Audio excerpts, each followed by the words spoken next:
Happy 2022. Holy shit. We made it. Another year of tremendous growth, unforgettable lessons, loss, a lot of memories made, a lot of experiences. And here we are, the groundwork has been laid, and now we're in 2022, and we don't need another year or a new year to, overhaul our life, but we have one. So why don't we start now? So I want to share with you 3 things that I'm doing or stopping doing in 2022 that I believe are going to help create space for things that actually light me up, things that matter to me, things that are aligning with my goals, my personal, my professional, and my financial goals. So a lot of you that have been following along, you're entrepreneurs, you're like me. You've started a business in the last, 5, 10 years, 1 year, and you're interested in learning from somebody who's sharing their lived experience. So I always come on here and try to share my truths, and I thought you could relate to this one, being that it's a new year and these are things that you might want to stop doing as well. So the first thing I'm going to stop doing is I'm going to stop spending time on things that don't give me one of 2 things: money or joy. And if it brings me both, I'm doubling down on it.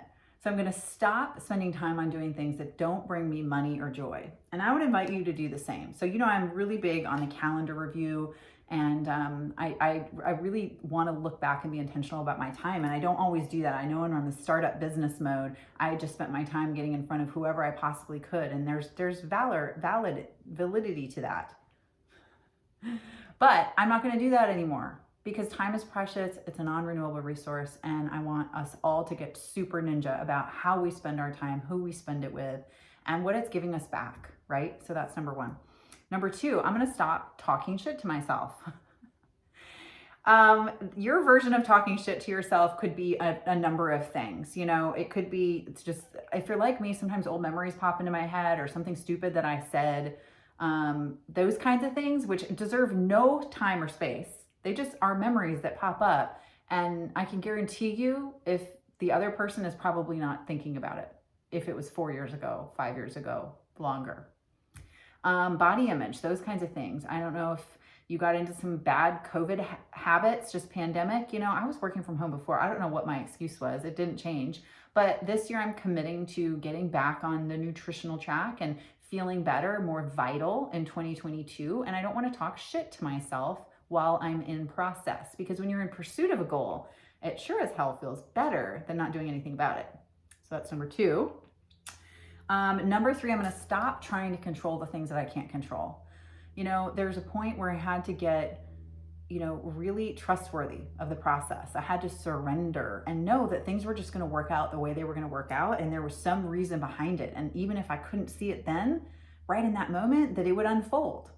And so we don't have time all the time as business owners to sit and swirl. When we need to sit and feel something, and we need to be emotional, and we need to maybe have a pity party, we deserve that, but we don't have to stay there. We don't have to stay there too long.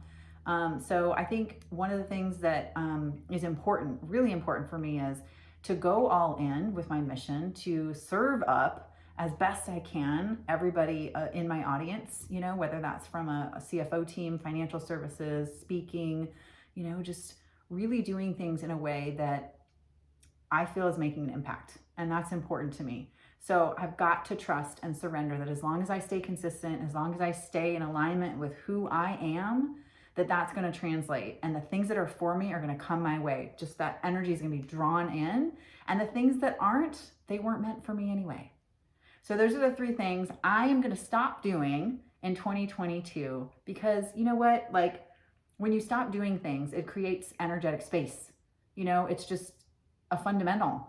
So if I stop doing certain things, I'm going to create space to call in more of the things that I want to do.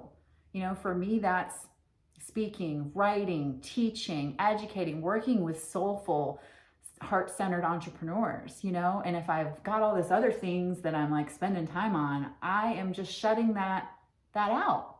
So it kind of makes sense, right? So I would love to hear from you what things you're going to stop doing in 2022, and if this resonated with you. If so, on Instagram at Bridgette Boucha, DM me, and I'd love to hear about it. I heard a great quote. It was about abundance, and I'm forgetting who said it, so forgive me, but it was about abundance is not what you have, but what you enjoy. So let's make 2022 the year of joy, shall we? And with that, happy first Monday of the new year. And I look forward to talking to you many more times every Monday right here for the rest of the year. So with that, happy Money Monday.